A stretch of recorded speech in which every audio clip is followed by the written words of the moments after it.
So Adam, we always start the show with an opening debate. So the opening debate today is this idea of CRT in schools. Now, Adam, I want to ask you this question. What are your thoughts on CRT in schools? I'm trying my best to figure out in 2021 why we are having this debate about CRT in schools. Right? It doesn't belong. Oh. No. I wasn't ready for that. There's no reason in God's green earth we should be talking about CRT in schools in 2021. Shouldn't happen. Well, but I see like these crowds, these angry mobs of people like coming to schools and making a big deal about it. I mean, I feel like there's something going on here. What is it? Well, I mean, why should we not have these in schools? You know what? You shouldn't have it in your home either.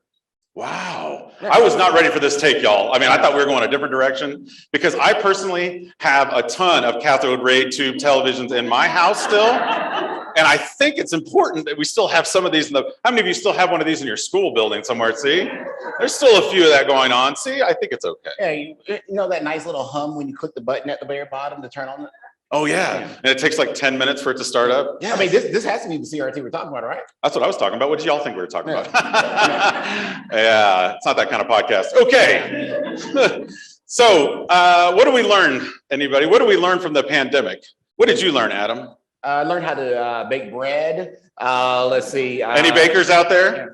Yes, yes.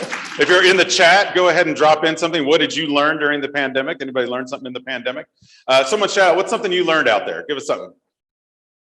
It doesn't have to be professional. Yes, it doesn't have to be. But don't get too personal. It's not that kind of podcast either. Yeah. Just in case. Knitting, gardening, okay. Garden knitting, that'd be awesome.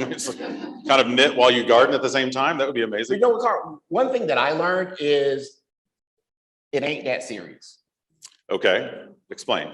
Well, here's the thing. During this pandemic, it was the ultimate reset button. That's when everybody got a chance to figure out, while we love our jobs and what we do, at the end of the day, our self-help, our family, those are the things that are important. So we work our hardest, we do our best for the kids we have, but at the end of the day, we got to take care of ourselves. And I think that was something that a lot of people learned during the pandemic. I mean, I realized I had neighbors. I didn't realize that because I got so used to like getting up, going to work, coming home, doing stuff with the kids, putting them in the bed, seeing my wife like high five. And then, you know, that's every day, you know, watch, rinse, repeat.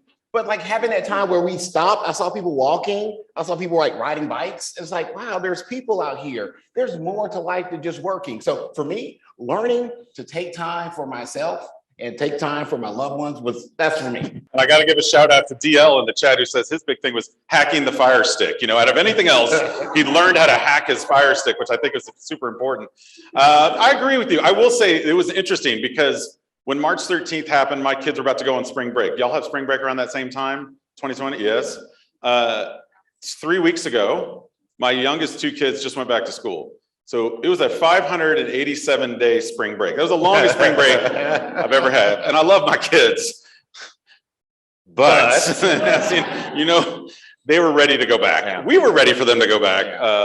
And I also know that a lot of families out there didn't have the situation that we had. Mm-hmm. You know, 2 educators in the home. We had the best internet. I mean, Hooker ISD is what I call it. I mean, I don't know what the mascot would be. Never mind.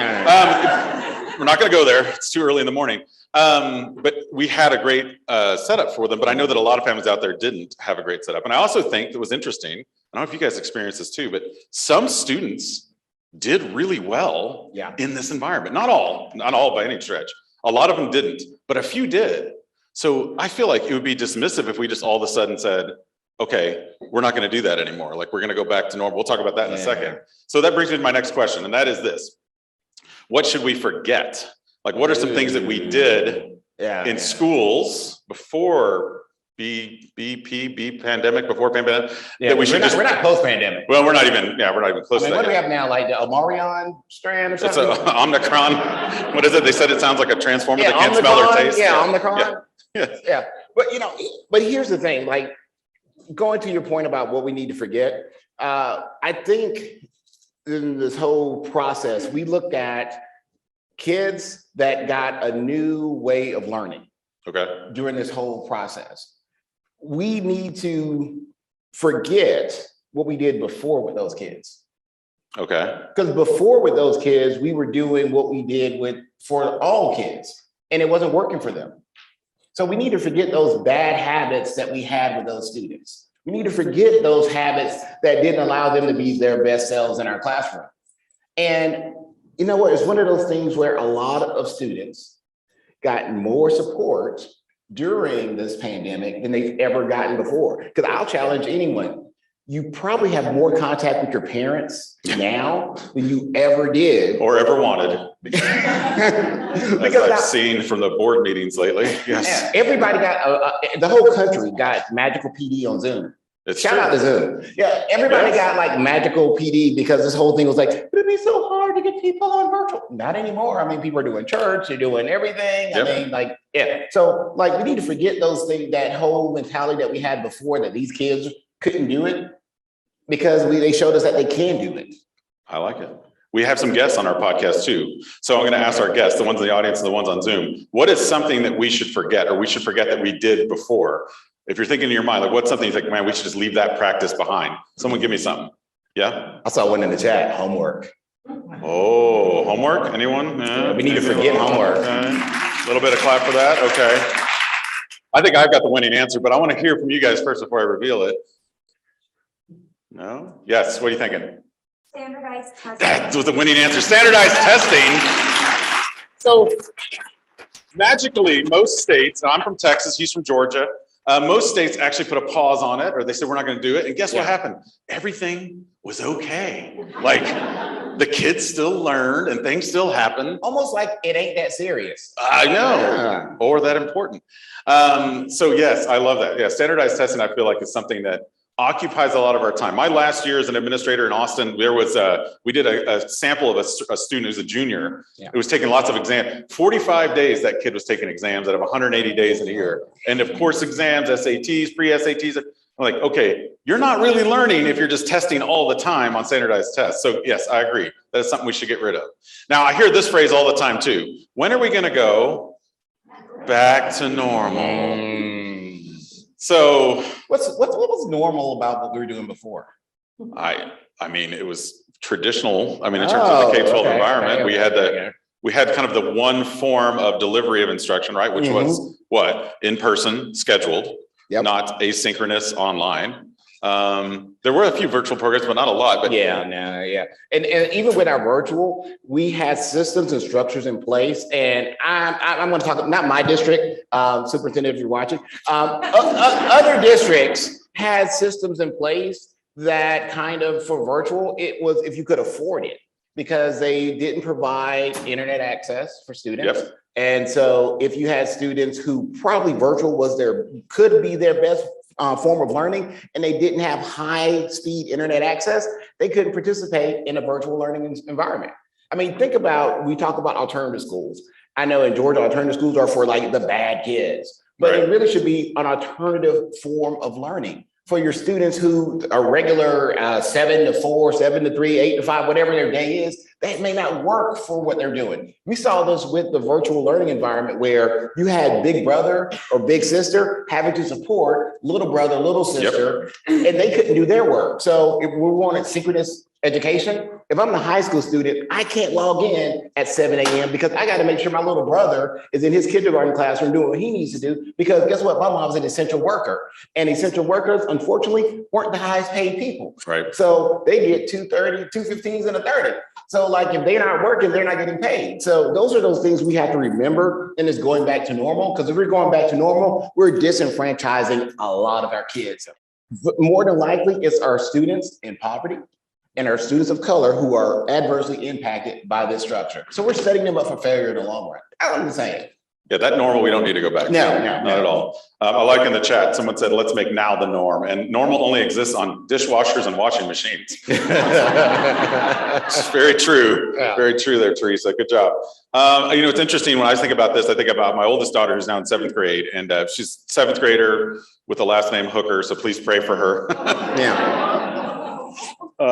Anyway, so when Ima goes to school. That Hooker name, it comes in interesting when you're trying to get a handle for stuff, right? It is. It's tricky. Yeah, it's tricky. Yes, on Twitter, it's at Mr. Hooker, not at Hooker. That's a different, don't break the internet. It's happened before. Yes, I get blocked in my own district. It's really depressing.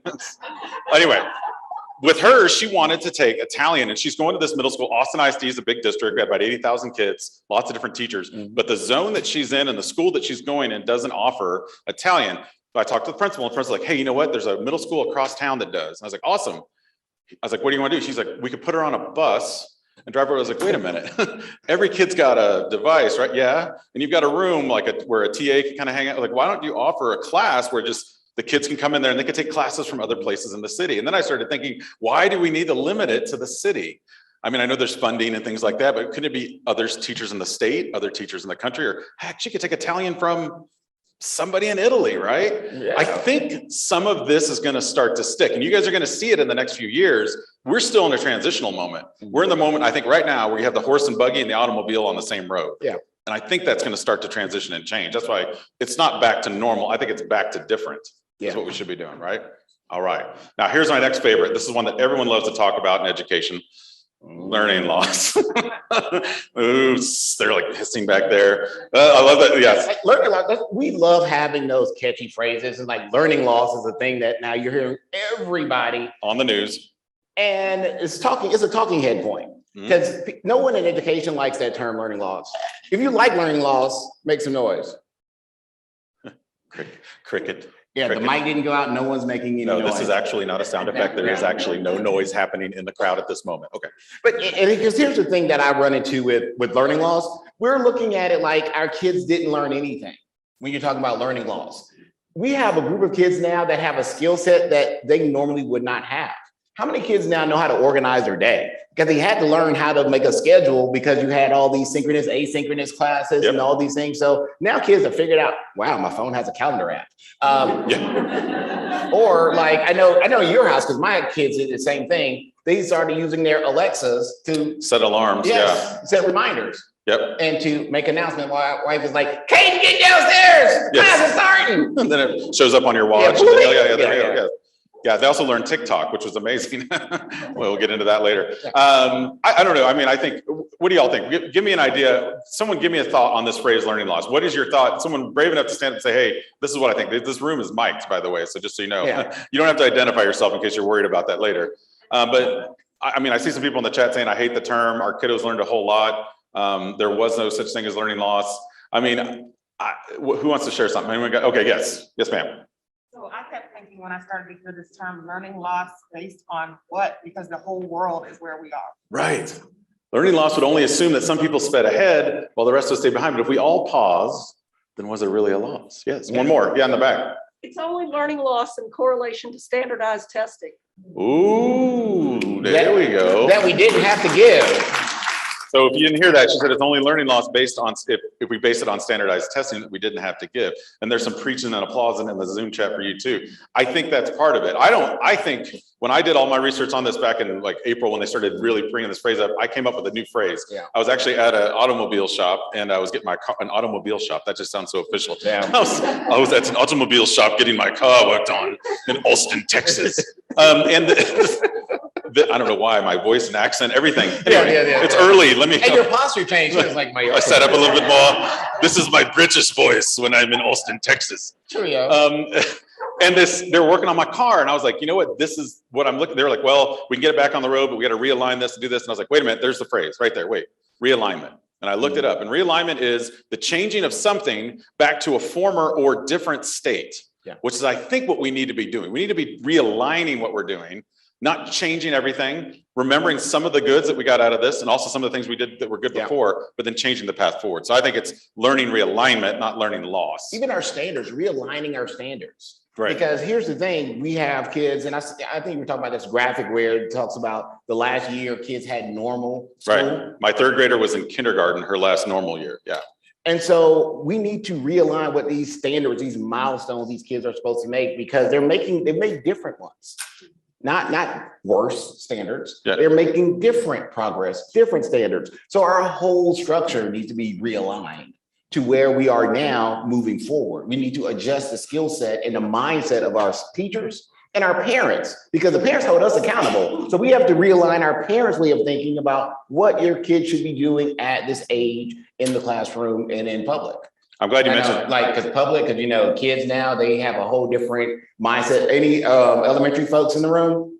Woo! There we go. There we go. Yeah, whole different set of social skills if you had kids starting kindergarten and virtual. Walking in line and all that. Yeah. She had the heebie-jeebies over there. Yeah, I saw that. She like had a moment there, like she was possessed. Oh, the PTSD Well, they from call it. them No. they call them Zoomers now. That's the new generation, Yeah. right? This generation of kids. There's Gen Z, but then there's Zoomers, which is like the kids are basically born in the last, I guess, 10 years or younger. So I'm glad you mentioned standards, because the last time I got to I testify at the state house all the time in Texas for different things, different reasons. I'm a bit of a troublemaker, but the last time I went and the last time I'll ever be allowed to go back, they were talking about the standards and they were saying we need to with the standards. And I said, you know what?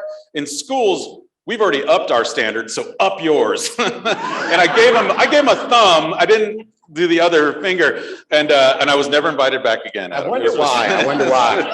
There's actually video of this, by the way, if you ever look it up. All right, so we're at an in-person event, but we're also at a virtual event. So by show of applause, how many of you love virtual events?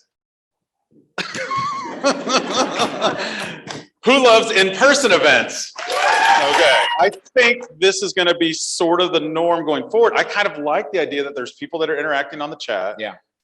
But there's people that want to, they can come and be a part of this in person. I had a great conversation in the hallway this morning. We talked about several things. I'm looking at you, and I'm going to say that I've never heard this ever in my life. I would have never gotten this in an in-person event. Right. This morning, this young lady was telling me a story about how she was working in this agricultural class, and to get a straight A, the teacher said at the beginning of the class, I will give anyone a straight A if they castrate a lamb's stuff with their teeth. And then she told me that she did it. And I was like, wow, that's impressive.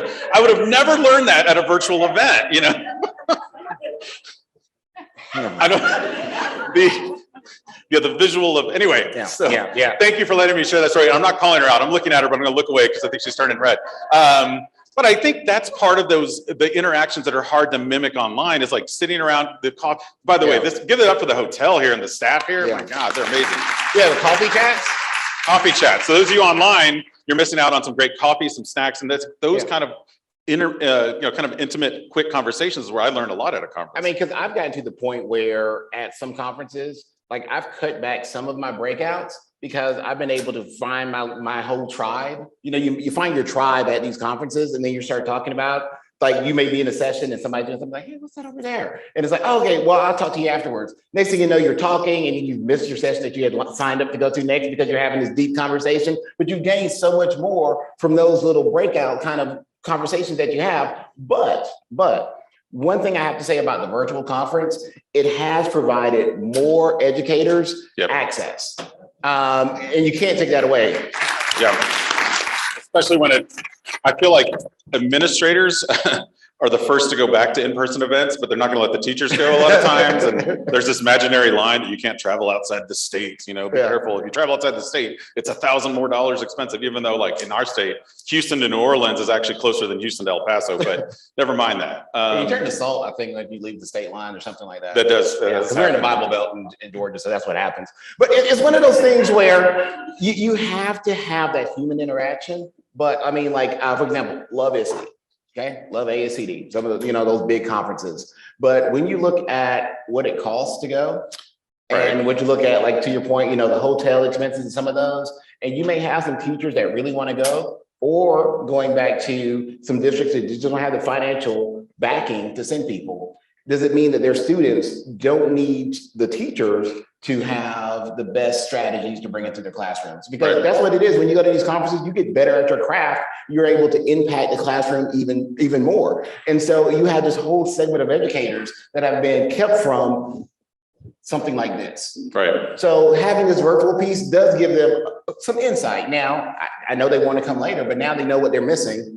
And they're like, okay, now I got to get there. Now I got to figure out a way to make it to this conference. Now I'm seeing this stuff. I got to taste. I got to get there for the real thing. So that's where I think you can bridge those two gaps together. And that's why I say most of the chats, like, virtual is convenient, but prefer in person. Some districts can't afford to pay teachers to attend, but most folks are like, yeah, it's great to have it. And this is something near and dear to me. There's a mother of 3 who says, like, I can't. I've got childcare. I've got things I got to challenge with. Now this is an option for her, whereas before it wouldn't have been, right? And I think that's what I like about that. But that's something that when you talk about having a diverse group of folks making decisions, because that whole conversation about being a single parent wanting to go to a conference is something that people don't think about unless you're a single parent. So it's like, wow, like my district could afford for me to go.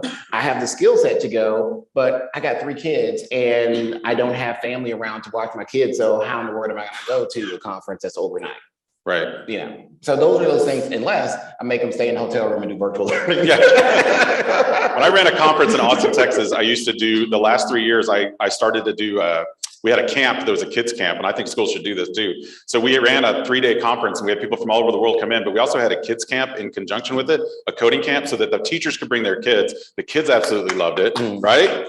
And it was, and then we actually did kind of like a weird, like, you know, you see like in the hospitals, they go over and they watch the doctor while he's having surgery. We did like instructional things where we stand on the other side of a window and watch the kids doing all their programming and coding and like analyze some of the stuff that we just learned in the conference and then seeing how it's actually used with kids right away. That was powerful to me. And I wish more schools would, it's a hard thing to do, but it was a fun part of that. So let's pivot to one more thing before we get to the part of the disruption, which is crazy. Stress relief. Okay. A lot of anxiety, a lot of stress. We had a lot of that over the pandemic. We still have a lot of it.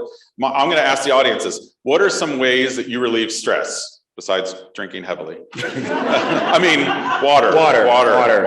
Yeah. Stay hydrated. Yeah. Give me something you do to relieve stress. And in the chat, same thing. Ask the same question. Workout. What else? Read. CrossFit. TikTok. Hey, you know what? That's okay. There's some fun stuff. You can do the dances and things.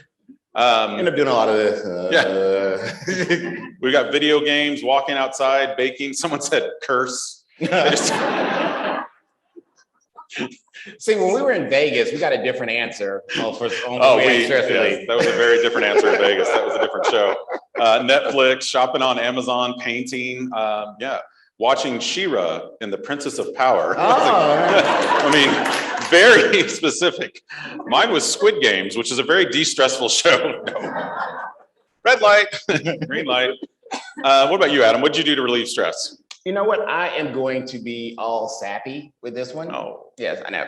I actually, to relieve stress, I've spent more time with my kids. Actually, like, found time to like actually sit down and like listen to them. You know, going back to my point earlier. And you found that less stressful. Yeah. You know, because like they had interest in stuff. I'm like, okay, you like actually want to do stuff? Like, cool. Like they were like, hey, Dad, I want to like learn how to do this. And you know, most of them, my 4-year-old, I mean, he's at the point where he can't complete sentences most of the time because his brain goes to something else next. He's like, hey, Daddy, did you walk down and when we saw the thing in the Dad, can we watch He-Man? And then when I was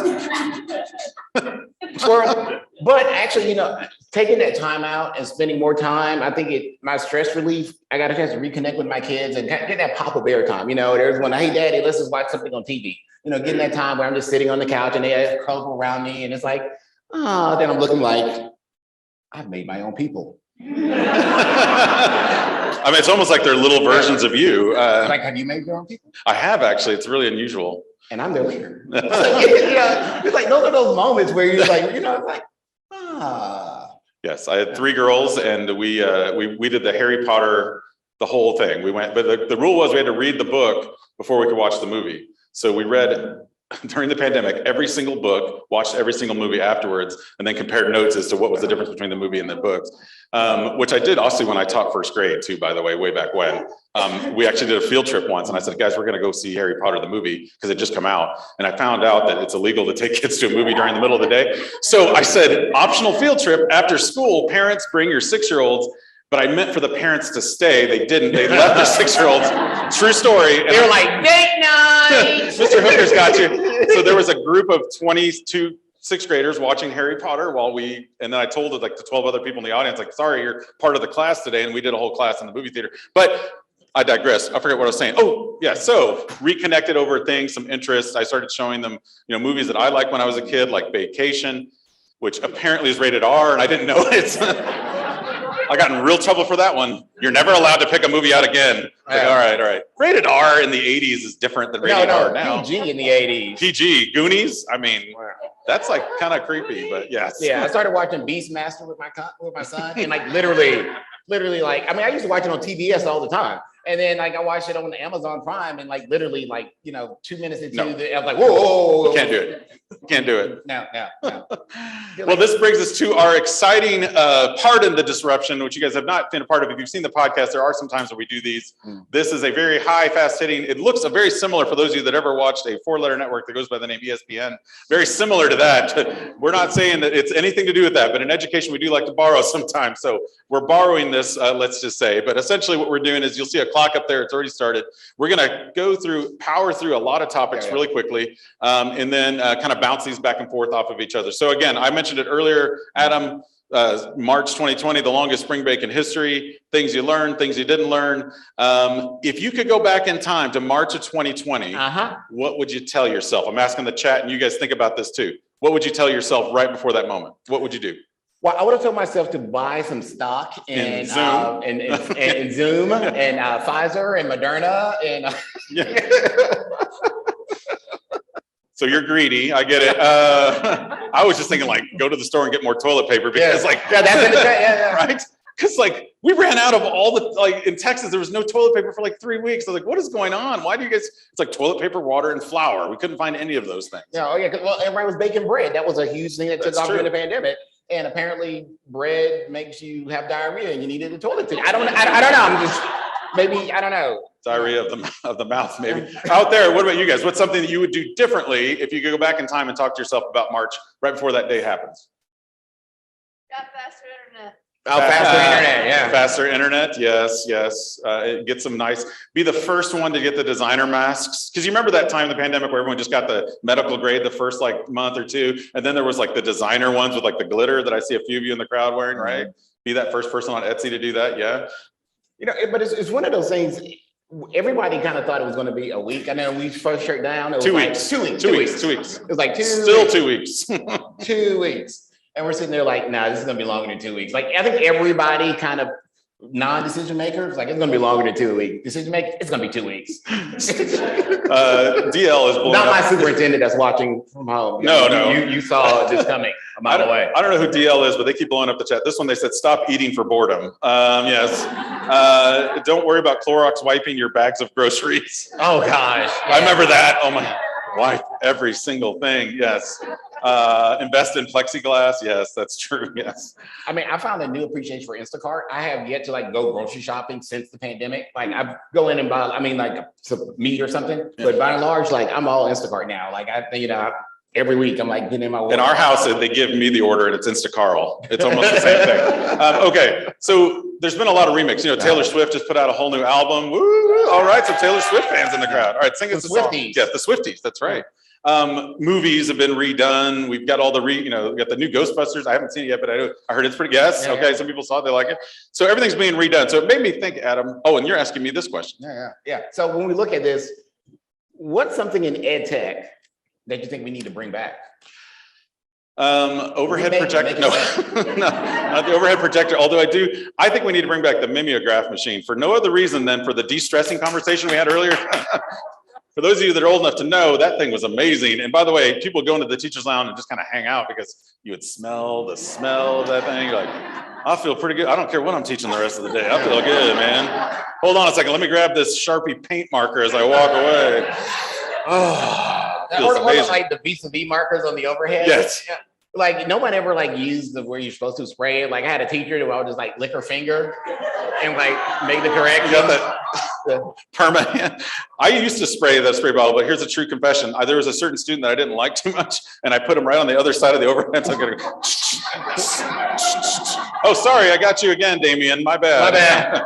That was actually his name, was Damien too. My aim is off on this one. What about you guys? What's something you think we should bring back in ed tech? What should come back that would just be fun or different? Something from the olden days. What's that? Oregon Trail. Yes. What's the #1 way to die in Oregon Trail? Dysentery. That was dysentery. That was it. Don't be dysentery. Yes. That was oddly synchronous, by the way. It's like we did not rehearse that for those of you listening at home. You know, one thing I would bring back though, those little videos you used to watch with the little tapes and go like beep, and you have to click the thing to go to the next one. I love those things as a kid. Oh, like the little slide. Yeah, and like when film strips. Yes, and when you were the good kid, you got to hold the clicker. It was like, oh my gosh, I get the clicker today. You have to wait for the beep. It's like beep. Y'all can't see it, but Karen's over here going absolutely crazy. Yeah. I'm like, that's how you make it happen right there. See? Yeah. Kids make their own films. If you put them in Clorox, it clears everything up, and then they can draw their little. tiny You made your own film strips. Wow. I did not know that. That is See? now, that's a hack now. It went from a consumptive device to a creative device. I love it. That is awesome. All right. Adam, we talked a little bit about equity and access. I want to ask you this question. So a lot of districts were kind of sped up. They got devices, they got access points in the hands of kids. In a lot of ways, we're closing the gap of digital divide or whatever you want to call it. Yeah. Do you feel like it's now over? Now that kids have devices, let's say that every kid does. They don't yet, but let's say that they all do. Would that mean the digital divide is over? No, hecky no. Now, and here's the thing with that. We had this whole mentality of like, just give the hotspots to the kids. You know, you have like the Khajiits, the AT&T, the T-Mobile, all these things, and we gave all these people hotspots. I'm sorry, I've said it before. Hotspots are a narcotic. They didn't Explain. they didn't fix the problem. They just took the edge off of it. What we really need is high-speed internet access going to the houses, and we found out just getting connected. What we found out is getting connected to the internet doesn't solve the problem, because how many kids had internet, but then now you're asking 5 people to be on Zoom at the same time. So it's not even getting connected to the internet. It's the bandwidth. It's how many gigs that you have. It's what you can do when you get onto the internet. And here's the other piece with this whole equity and access. I'm going to take it and add another component to it. We need to talk about the tasks that we have our kids doing. Yes. So it's what are the kids doing? Because you have some kids that are getting connected and it's like, oh, these are my good kids. And they're getting all these really creative, Innovative things, yep.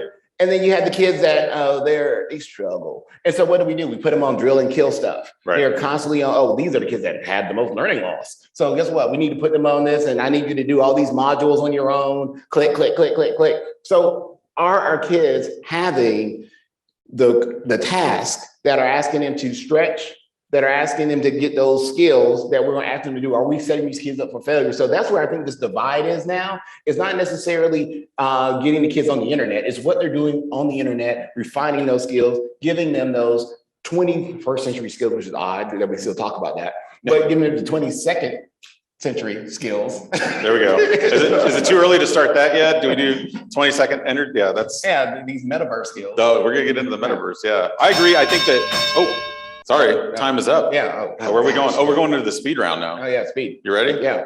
You go first. Like social footprints. We talk about all this stuff that our kids have out there with their social media and the footprints and things of that nature. And I saw this thing that was really interesting to me. Kids are getting abducted now because of what they're putting out on social media, their social footprints. So they're out here taking videos in front of their houses, or they're charting off their days.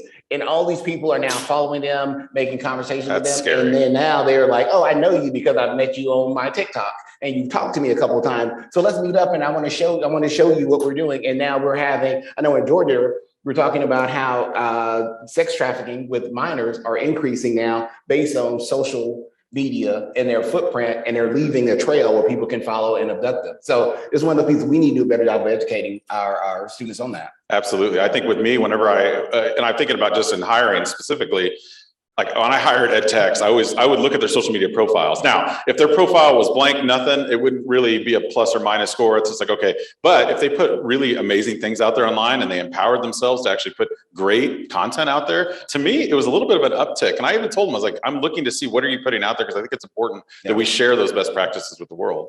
Now, speaking of social media, I know that recently there was a photo that went viral. I'm going to go ahead and put it up on the screen here.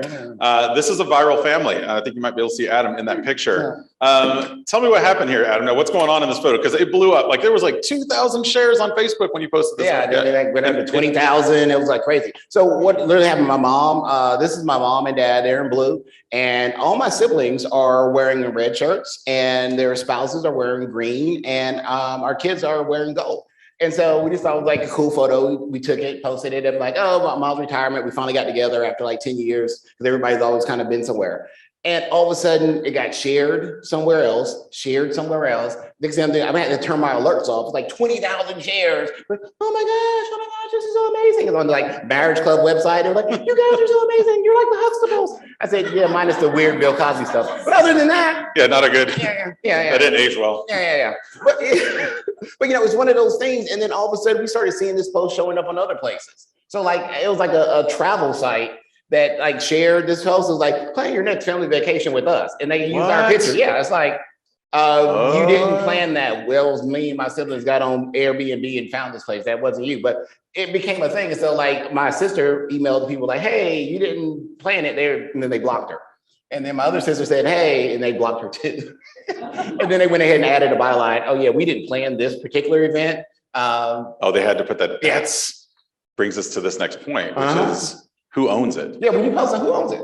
I mean, I don't know. Are you guys like me sometimes? We're educators, like I said, we borrow a lot from each other. So I like putting a lot of content out there. I put slides out there. I have people asking like, how are you doing this thing with the weird stuff on the screen? And I'm like, I'll make a video and put it out there. I think it's tricky. So I think if we're sharing it educational use, I feel like it's okay to borrow a little bit. But if you're using it for commercial use, like you're saying, it's this, we won't name the company, but let's say it rhymes with ERBO.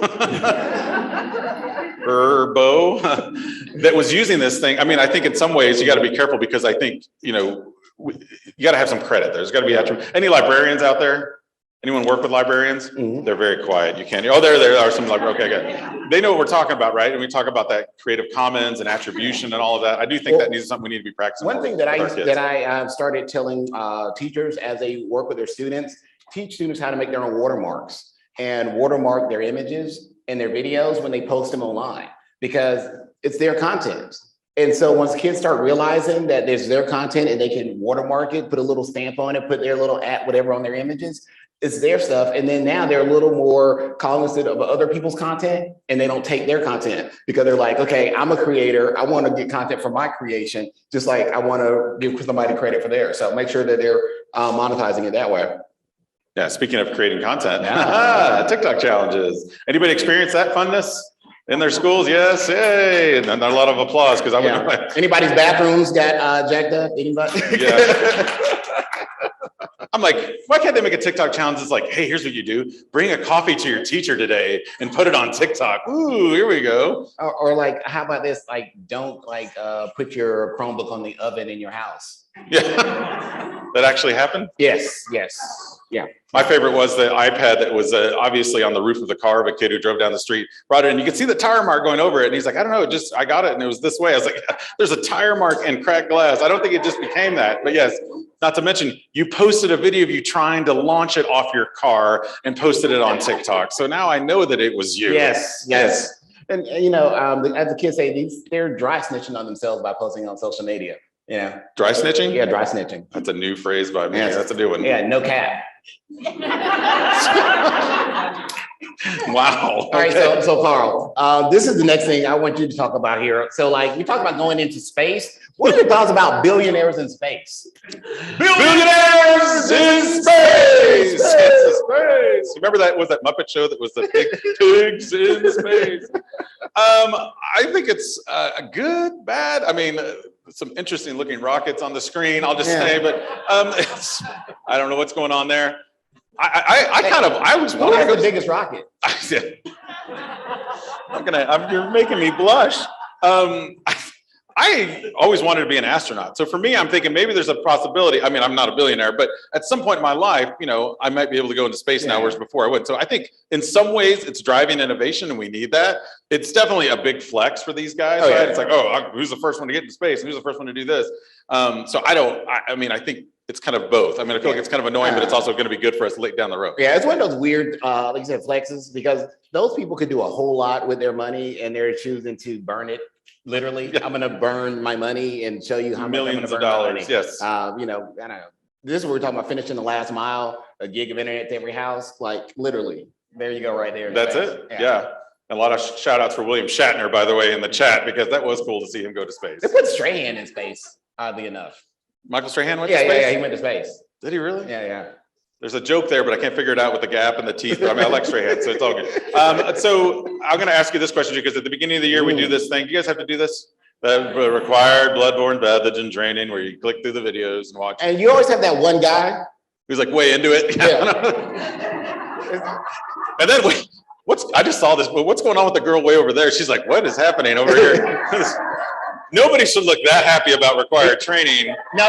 You know what that look is? That is the look when you send someone a text message in a meeting and you're looking over them to see when they get it. Yeah. You know, you're like, What do you? and they give you that look back with a smile, and you're like, yeah. It's really uncomfortable for the people in the room. I saw y'all doing it just now, by the way. No, it's good. What are your thoughts on required training? You know what? It's one of those things where you have to look at that intrinsic motivation, because yes, we can go through, watch the video, because when you play it in the background and then randomly go back to click to go to the next one, Yep. and then answer those 4 easy questions that are pretty obvious. Like, if someone's bleeding profusely, should you drink their blood? No.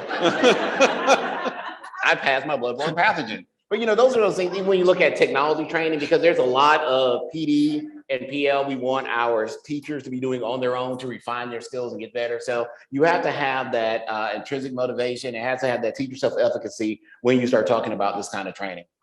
And this next part kind of ties into that, because, you know, money. Yes, we've got a whole bunch of money. We don't know what to do with it. What have you seen districts doing with all this money? I've seen some traditional things done where they're like saying, we're going to make after school tutoring. We're going to pay for extra things, right? To make up for that word that we don't want to mention. Learning realignment. Yeah. But I still see a lot of districts trying to figure out what to do. And here's what scares me is the people that are sitting and making those decisions aren't necessarily the teachers. Like, they have no say into what's happening. And not that the teachers have to make every decision, but like, they should at least have a seat at the table when a decision is going to be made that's going to impact the classroom. And I don't see that happening enough. Every time I talk to a school, I've been doing some work with a couple of school districts recently, and I've like, who's in the process? Oh, it's the assistant superintendent, the superintendent, the business office. I'm like, all right, that's great. But you're the farthest away from the classroom, and you're making decisions that impact the classroom. Like, one thing that we did in my district, we use this thing called crowd loop. Have you heard of crowd loop?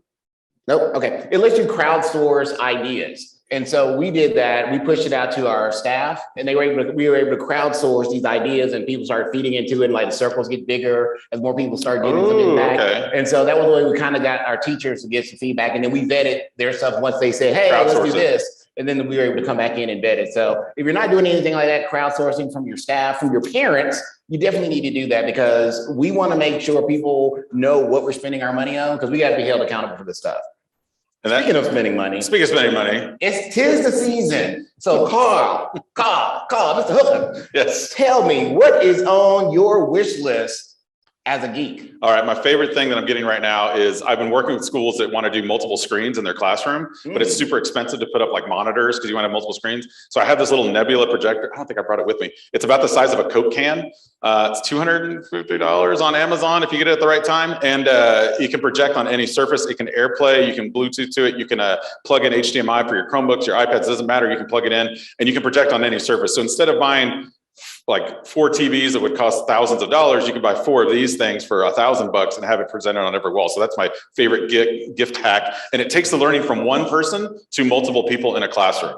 What about you? Does it have to be educational? No. Okay. My favorite like gift that I got, and I'm like going to get it, is like my top hat smoker. Do you guys know what that is? Oh, we got some applause here. For those of you who like your drinks, I'm totally taking it there this early in the morning. If you like your bourbon, they have these little cool top hat smokers you can get on Etsy. And like you put them on top, and then you put little wood chips on there, a little torch. It makes your drink all smoky. And you can even do it like with cheese and stuff like that. So it's a total like non-tech gift. But we were talking about earlier, how do we relieve our stress? And I didn't add that after I spend the time with the kids. That is. Oh, now I believe your story, because at first I was like, really? You see how I brought that back around? Brought it back around. I brought it back around. Speaking of bringing it back around, let's talk a little bit about our session today. So, Adam, you have a couple breakouts. Tell me what you're working on today. Like, I got one that's, I think about 11 o'clock session. It is putting the pieces together. And with that one, I'm kind of looking at like all the different things that we're asking teachers to do, the research-based instructional strategies, SAMR, TPAC, rigor relevance. How can all that stuff be meshed together so it's a seamless process, and really taking that creation process and your curriculum and moving it forward. So really cool stuff there. So, and as we come to the close, we're going to try something different. We've never done this before on the podcast, but because we have a live audience, we're going to try this right now. We're going to let you guys decide out of the next few topics what we talk about. So our last 3 topics are going to be face off. And we have a poll down here, mrhook.it/poll. If someone could join. Face off. Oh, network. Yeah, Oh, if you're online and you want to participate, you're gonna get to You're drive. online. You're gonna get to drive this. Okay, so I'm gonna put our first topic up. So we'll do this. If you're online, you can do a vote. If you're in person, you're gonna do it with applause. That sound good? Yeah, Because we yeah. gotta pivot, all Yeah, right? yeah, All the yeah. time. That's my least favorite word. I've been using it too much lately. Oh, you know what? While you do that, I want to do like my You're gonna Vanna? Yes. So All right. like when I go through that, you want to scream as loud as you can for the one that you want to do. So this is like Teachers pay teachers. You want us to talk about that? Or Or we're gonna talk about- non-fungible tokens or NFTs? all right. So here we go. Everybody Ready? ready? Everybody ready? Go. I don't think we got any cheers over here, really. It worked out actually because on the poll, oh, it's not showing up on the screen, but on my screen, I could see 59% were TPT and NFT was 41%. All right, so Adam, TPT. talk to us about TPT. All right. So teachers pay teachers. There's some millionaire teachers on that thing. I saw this. There's the first teacher that made $2 million just hit like just in the last month, I believe. Yeah. So like when it's one of those things because districts have the conversations around who owns content. I've seen some districts get in the weeds and like, well, you made it on a district computer, Right. so we own that. That gets tricky. Or a teacher creates something and throw it in the curriculum app or the pacing guide, and then they want to leave the district and use it somewhere else. So like, that's ours now. You can't do that. You can't sell that. You gave it to us. Right. I also see And that's my district voice, by the way. that was district voice. I was like, who is this Adam talking to me? Yes, that's my district voice. I don't know. If you've seen my shirt today, it says straight out of worksheets. So I wore it to my parent-teacher conference with my second grader one time because the teacher was absolutely enthralled with the Cupid, Chevron, TPT font stuff. And it was almost overbearing to a point where like every day I'd get packets that would come home and I'm like, all right, let's talk about this. So I wore this to the conference. My wife's like, you're gonna get in so much trouble. I was like, no. I'll see if she gets the idea and gets the message. And I was like, you know what? There's some good that can come out of it, but I also think sometimes it tells us that one, the curriculum that we're getting provided by our districts doesn't always meet what we need. So teachers, we pay out of our own pocket to make that happen, which shouldn't be happening. And then the other part of it is I just feel like it tends to drive too much to those worksheet type. And there's a time and a place for some of that, but not all of it, right? Yeah, but I do like it. It finally gives teachers the ability to now monetize some of their skills outside the classroom because they don't own your intellectual property. No one owns your intellectual property. So if you are the creative and you're coming up with this cool stuff, you should have a way to kind of share it with other folks. And if you want to make a little change on it, maybe go to Disney with it or something, go for it. That's what I'm saying. All right, Vanna, stand on up. Here we go. Next one. We have cybersecurity versus cyber living, which is like virtual worlds, metaverse type stuff. The metaverse, which I don't get that commercial that they have I now. still don't understand the commercial where the kids are The looking at metaverse commercial is like the weird kind of trippy the art. thing. They're like, Yeah. All right, so here we go. Let's be ready to cheer. Here we go. So cybersecurity.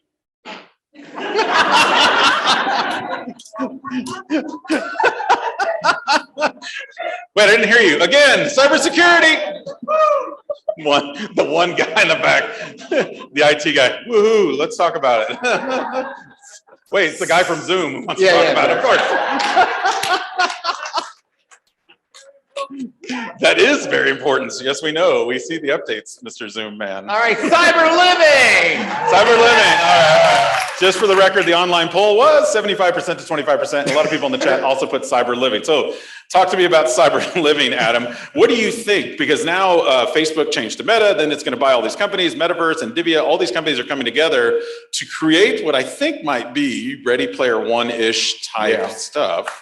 Oh, there's some applause for that. Okay. If you haven't read that book, definitely check it out. Better than the movie, of course, but it goes into the whole concept that we're kind of talking about. Even with the NFT stuff, I can see being in this cyber living where you own the rights to certain things and you get certain experiences. And you there's people buying land right now in the metaverse. You can buy land in the metaverse for like nothing, it's pennies, but at some point that land is going to become valuable. Isn't this crazy? You can buy fictitious land. Do you remember this thing called Second Life? Second Life was ahead of its time. 2002, 2003, ISTE had a Second Life island. Do you remember that, Karen? We had a Ray Cavern simulation. We had a Jamestown simulation. Jamestown simulation. Oh my gosh. I love Karen. We need more. Caverns, you play the organ like in the Ray Cavern. Proverbs. Oh, we did National Bridge. We need more Karens in our life. Not those. Yeah, This kind of Karen. This That's kind what of we need in Karen. our life. Yes. Yes, we do. I love it. I think it's going to be crazy. I don't But know. you know, the whole thing, like, when I look at cyber living, like in education, imagine having that full virtual VR, AR experience in your classrooms now. Going to what you were saying earlier with your daughter, where now you can have a more diverse experience. You can be anywhere you want to be and learn at any time in these spaces. Even like think about masterclass, where now I could actually be in the metaverse taking a class with Gordon Ramsay. I love Gordon Ramsay, by the way. He's like amazing. What does he sound like, Adam? He's amazing. It's going to be the best dish ever. We're going to do it. Okay. All right. That's terrible. Start over again. Yes. Yeah. I can't say the other stuff I want to say because, you know. He does swear quite a bit. Yes. Cursing, de-stressing, right? Yeah. Yes. All right. Well, I do think it's exciting. I do think that there's going to be a point in our lives where that conference experience can kind of blend into that. Yeah. Because I think the thing we were just talking about that we miss about the in-person could, in theory, happen in like a metaverse experience where you're walking around a virtual coffee area and there's your avatar, and mine happens to look like a big tiger with a pink cowboy hat, don't ask. But you could be talking to somebody and just having verbal conversations. You can actually hear them. When I've done like the alt space on VR, you can actually have conversations with people and talk to them.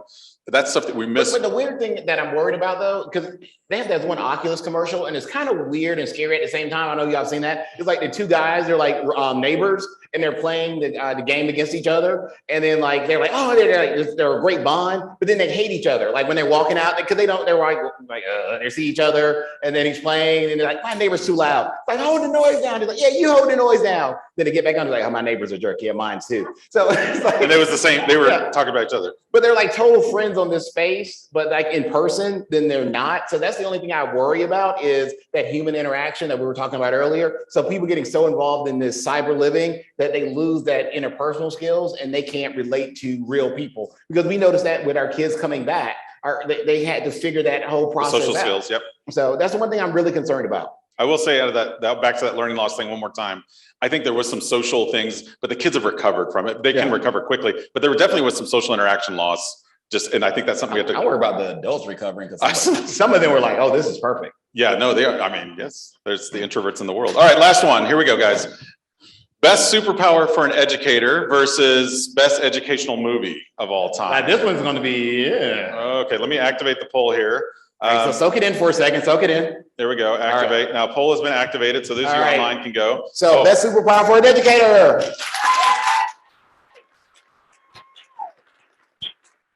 Best educational movies. Oh, wow. All right, this is interesting. Online, it's the other way. Let's do them both. Ready? Okay, we'll do them both. We'll do them both. Okay. All right. Because voice and choice matters. Yeah. And honestly, how many times have you had a keynote speaker say, you should have voice and choice in your classroom, but you have to listen to every word I say, right? Yes. You don't get any choice. Now you have choice. All right. Best superpower for an educator. Adam, what are you thinking? Oh, it's got to be. And I want you guys to give me a couple in just a second. Got to be telepathy. Like, you know. Ooh, that'd be evil. Yeah. If I could be like Professor X in there, like. No, someone said, nope, I don't want to know. I don't want to know what those kids are thinking about me. I don't want any of that. What else? Give me a superpower. If you could have any superpower, what could it be? As an educator. Educator. What? What'd you say? Making copies of yourself. Making copies. Clone yourself. Oh, yes. I like that. I thought you said making copies, and I was like, like we already do that. It's not really a superpower. It's just kind of power. It's like unlimited copies that the copy. Yes. Oh, bring them up. I want to have like Hogwarts. I want to be like being able to like, let's clean up the room. Right that, right? And the room gets clean right away. Yes, yes. All right. What else? Also, the Harry Potter universe, the time thing. Being able to A time turner. Yes. Got to be careful that whole time space continuum thing, but I think it's good. I see invisibility. A lot of teachers just want to be invisible. I'm not here. That's kind of depressing. One person was very specific. They want 5 arms and hands. Not 6, not 4, but 5 arms and hands. Yeah. I don't know how that would work out, but yeah. All right. So best educational movie. Friday? No. I learned a lot in that movie. Oh, you mean like movie about education? Yeah. I'm going to go with Fast Times at Ridgemont High. It's a little bit different. It's a little bit, they had the mimeograph, the kids smelled the paper, and you had the teacher, the history teacher, what was his name? Mr. Hahn. Yeah. That's right. What are you doing? Eating some pizza, learning about history, man. This is great. Yeah, I'm gonna kind of cheat on this one. The school is a part of it. I'm gonna say Ferris Bueller's Day Off.